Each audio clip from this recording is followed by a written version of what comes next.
What papers are best for wetter pens and inks in order to have it bleed less and keep it at its thinnest line possible? I can't think if there's a better word than line there. Okay, yeah, that's a good word. That's very common. When you're writing down, it's the line you're putting down, sure. Okay, so you're asking about paper. What's a good paper for really wet ink or pen? So, you know, there's obviously brands that you can look at. Brands, you know, excuse me. Sometimes they're hit or miss. You know, Clairefontaine and Rhodia are pretty darn consistent.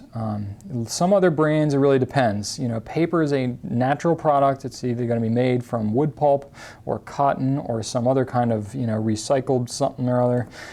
So there is a natural component to it, depending on how the stuff is sourced out, how it's made, what types of stuff is used in the manufacturing process. It could vary from batch to batch to batch if the consistency is not taken as a priority, which is why usually when you have economical paper choices, cheaper paper choices, usually they're going to get a more varied experience, you know, from one batch to another. So that said, if you are shopping for paper, it's good to go with paper that has kind of a reputation for being good with fountain pens, which is why Clairefontaine and Rhodia kind of are the cream that rise to the top.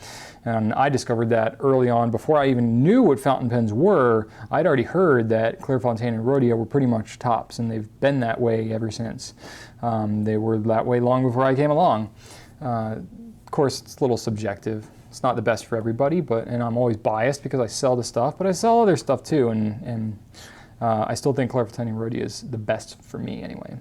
So if you're shopping for paper, look at the weight, the grams per square meter, the GM2 or whatever you want to call it. That's a place to start. It's not the best indicator because you can have thin paper that performs really well. You can have thick paper that totally sucks. But it's a place to start. Usually you want to get something like 80 gram or above. That's pretty much a good start. Go down to 70, you can get some good 70. Below 70, it's like exceptional. You know, like to be like some of the Midori's got some really thin paper. Tomo River out of Japan, I've heard that's pretty good, and it's super thin. You know, like Japanese rice paper and stuff. That's really thin. That stuff works really well, but typically paper that thin does not perform very well at all. 70 is like the minimum of what you're going to want before you even look at anything. Of course, paper's not always advertised with its thickness either, but you know, once you start handling some paper, you'll be able to tell generally how thick it is when you're touching it and stuff like that. But 80 gram, 90 gram, that's kind of like the sweet spot for where most fountain pen paper tends to be. Going much thicker than that doesn't necessarily mean it's going to help with bleeding or feathering. It might help with show through, like on the back, you know, and being able to see ghosting or whatever you want to call it. It might help there, but it won't necessarily make that much of a difference. It's more the coating that's put on the paper as to how well it'll resist feathering and bleeding. And if you go much thicker, you're getting into like cardstock type thickness, and then it becomes almost impractical to put into a notebook or a notepad or whatever. And then, okay, so you want stuff that feels pretty slick. So if you're touching the paper, if you're able to touch the paper yourself, if you're feeling it and it feels really kind of rough, then it's not necessarily an indicator it's going to perform poorly with fountain pens, but it probably will. Just as a broad generalization, the slicker it is, the better the chance that it might perform well with fountain pen ink.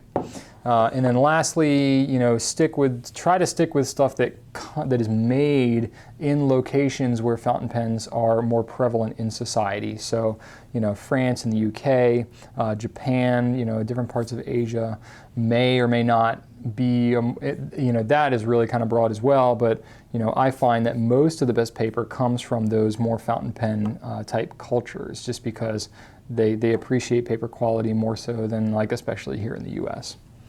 And then lastly, just kind of look for reviews online. The thing about paper is that, you know, a lot of different people will do reviews and stuff of paper, and there's not an infinite possibility of paper. You know, to manufacture different types of paper, it takes a lot of resources. So, you know, there's a lot of different types of fountain pen ink, and there's just tons of pens.